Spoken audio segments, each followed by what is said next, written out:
All right, as this is session 2, episode 2 of Standing on the Soldiers of Giants. Remember, we talked about beginning with the key verse of Hebrews 12:1 and 2. It says, "Therefore, since we are surrounded by so great of clouds of witnesses, let us lay aside every weight and sin which clings so closely, and let us run with endurance and the race that is so set before us. Let us looking to Jesus, the founder and perfecter of our faith."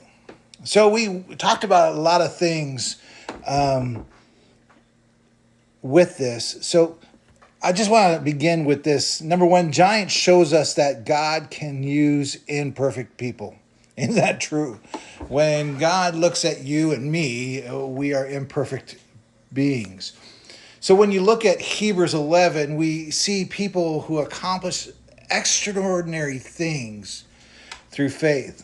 But if you read their entire stories, you discover something very important. They weren't perfect. They weren't the upper echelon of people. Like Noah got drunk, Abraham lied, Moses became angry, David committed adultery and arranged for that man to die. Peter denied Jesus, yet God still used them. That ought to encourage you even today that if God can use people like that,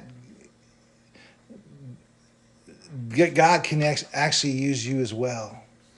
God can, sometimes we come to that idea that God can't use me.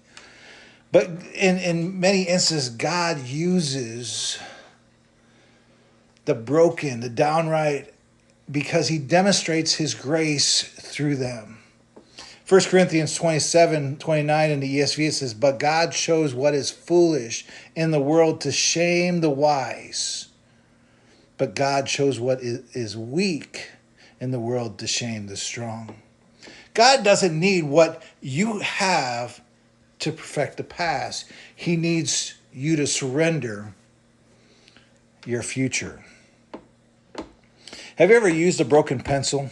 I remember back in junior high that people would even use the pencil to even go down to like an inch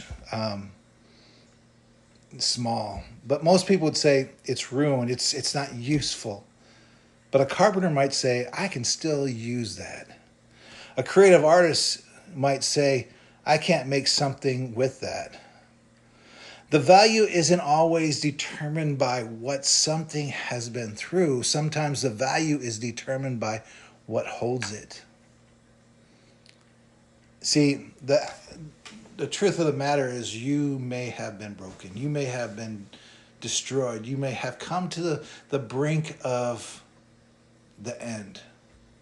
You even may have made mistakes. You may have even disappointed people. But God, I want to say that again, but God can rewrite your chapter of your life.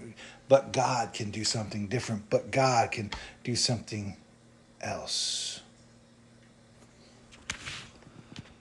So the next thing I want to talk to you about is number 2 is we stand on their shoulders, the giant's shoulders, but we don't worship the giants. We use that in Hebrews 12:2 says, gives us this directions, looking to Jesus. Notice that the writer doesn't say, look to Moses or look to David or look to Abraham. He says, look to Jesus. See, that is our destination. That is our purpose. See, people can speak in your life, can inspire you, can teach you, can encourage you, but people can't save you. In 1 Corinthians 3:11 says, "For no one can lay a foundation other than which is laid, which is Jesus Christ."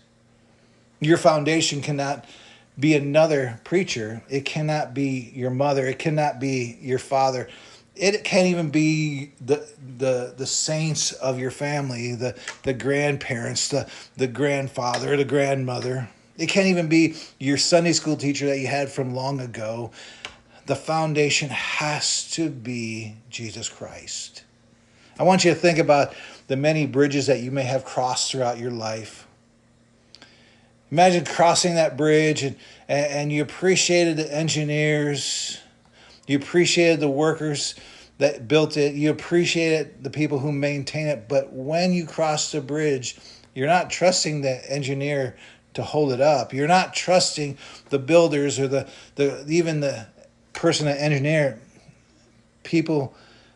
You're just trusting the bridge. People may help you get to Jesus, but Jesus is the bridge between you and God. I just want you to encourage you that just trust Jesus, but God. Amen. Well, that is today's episode 2 of Standing on the Shoulders of Giants, episode 2.